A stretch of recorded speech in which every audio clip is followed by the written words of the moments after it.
আমরা এখন পাঠ করব বিশ্ববিখ্যাত মনোচিকিৎসক, নিউরোলজিস্ট, সাইকোঅ্যানালাইসিস এর জনক সিগমন্ড ফ্রয়েড, যিনি যেমনি প্রশংসিত তেমনি আলোচিত ও সমালোচিত। তার সেই বিখ্যাত বই দ্য ইন্টারপ্রিটেশন অফ ড্রিমস প্রকাশের মাধ্যমে। এই বইটি সর্বপ্রথম 1899 সালে প্রকাশিত হয়, তারপরে অনেক সংস্করণ বেরিয়েছে। বইটি যেমন বোদ্ধা পাঠকদের দৃষ্টি আকর্ষণ করেছে, ঠিক তেমনি বইটি যথেষ্ট সমালোচনাও অর্জন করেছে। সেই সিগমন্ড ফ্রয়েড শেষ জীবনে তিনি কিভাবে ইহলোক ত্যাগ করেছেন সেই সম্পর্কে আমি আজকে বলতে চাচ্ছি। সিগমন্ড ফ্রয়েডের সম্বন্ধে যদি বলি, তিনি মাত্র 24 বছর বয়স থেকে তামাকজাত দ্রব্য ধূমপান সেবন শুরু করেন। শুরুতে তিনি সিগারেট খেতেন, এরপর তিনি সিগার বা চুরুট বা বিড়ি জাতীয় সেবন করা শুরু করেন। আর এটার পিছনের কারণ হলো তিনি বিশ্বাস করতেন ধূমপান তার কর্মক্ষমতা বৃদ্ধি করে এবং পরিমিত ধূমপানের মাধ্যমে তিনি নিজেকে নিয়ন্ত্রণ করতে সক্ষম হন। তার সহকর্মী উইলিয়াম ফিলিয়ান্স এর কাছ থেকে স্বাস্থ্যগত সতর্কবার্তা পাওয়ার পরেও তিনি ধূমপান চালিয়ে যান বা অব্যাহত রাখেন এবং অবশেষে মুখ গহ্বরের ক্যান্সারে আক্রান্ত হন।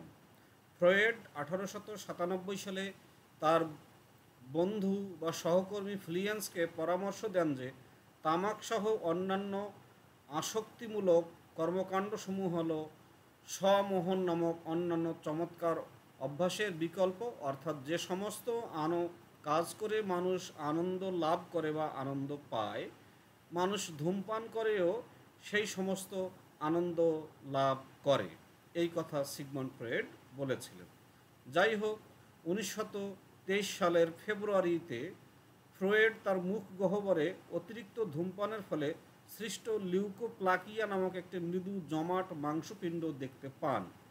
ফ্রয়েড শুরুতে তা গোপন রাখেন, কিন্তু 1923 সালের এপ্রিলে তিনি আর্নেস্ট জোন্সকে জানান, আর্নেস্ট জোন আরেকজন ডাক্তার, যে জমাট মাংসপিণ্ডটি কেটে বাদ দেওয়া হয়েছে, অর্থাৎ তার অপারেশন হয়েছিল। তো এর মাঝেই 1939 সালের সেপ্টেম্বরের মাঝামাঝির দিকে ফ্রয়েড তার চোয়ালের ক্যান্সারের কারণে ব্যাপক যন্ত্রণা অনুভব করতে থাকেন এবং চিকিৎসক তার এই যন্ত্রণাকে অনিয়ন্ত্রণযোগ্য বলে ঘোষণা করেন। তো এই সময় ফ্রয়েড তার সবশেষ যে বইটি পড়ছিলেন সেই বইটি হলো বিখ্যাত লেখক বালজাক এর রচিত লা পিউ দ্য চ্যাগ্রিন নামে এই বইটি পড়ছিলেন। তো এই বইটি তার নিজস্ব ক্রমবর্ধনশীল ভগ্নদশাকে আরও দ্রুত গতিতে বাড়িয়ে তোলে এবং এরপরই তিনি তার বন্ধু ও চিকিৎসক এবং প্রাক্তন সহ শরণার্থী ম্যাক্স স্কার এর সঙ্গে স্বেচ্ছামৃত্যুর ব্যাপারে যোগাযোগ করেন এবং যার পূর্বে তিনি তার শেষ পর্যায়ের অসুস্থ অবস্থা নিয়ে কথা বলেছিলেন। এখানে একটু বলে দেই, এই 1939 সালে দ্বিতীয় বিশ্বযুদ্ধ শুরু হলে জার্মানির নাজি পার্টি যে হলোকস্ট চালু করে অ্যান্টিসেমিটিজমের নামে বা ইহুদিদের বিরুদ্ধে, এই সিগমন্ড ফ্রয়েডও কিন্তু একজন ইহুদি ছিলেন। এই যুদ্ধ চালুকালীন সিগমন্ড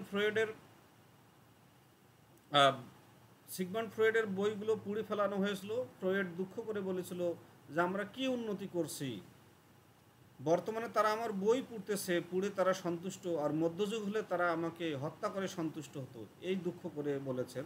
তো যাই হোক, এই হলোকস্টের সময় সিগমন্ড ফ্রয়েড দেশ ত্যাগ করে জার্মানি থেকে ইংল্যান্ডের লন্ডনে আশ্রয় নিতে বাধ্য হয়েছিলেন এবং তখন তিনি উদ্বাস্তু হিসেবেই ছিলেন। তখন তার এক সহকর্মী ডাক্তারকে তার স্বেচ্ছামৃত্যুর ব্যাপারে তার সঙ্গে কথা বলেন।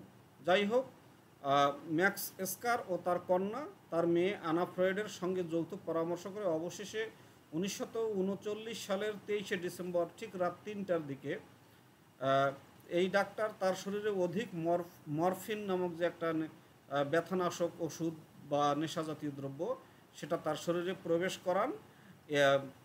সেই স্বেচ্ছামৃত্যু হিসেবে আত্মহত্যা করে মৃত্যুবরণ করেন এই সিগমন্ড ফ্রয়েড, তার চিকিৎসক এই কথাটা বলেছে। তবে আত্মহত্যার প্ররোচনায় ধূমপানজনিত কারণে মুখের ক্যান্সারই এর জন্য দায়ী, আর এই যন্ত্রণা থেকে এই সমস্যাগুলোর সৃষ্টি হয়েছিল। তো আশা রাখি সিগমন্ড ফ্রয়েডের শেষ জীবন সম্পর্কে সংক্ষিপ্ত আকারে আমি সবাইকে জানাতে পেরেছি। এই জন্য সবাইকে ধন্যবাদ জানিয়ে আজকের ভিডিওটি শেষ করছি। Thank you.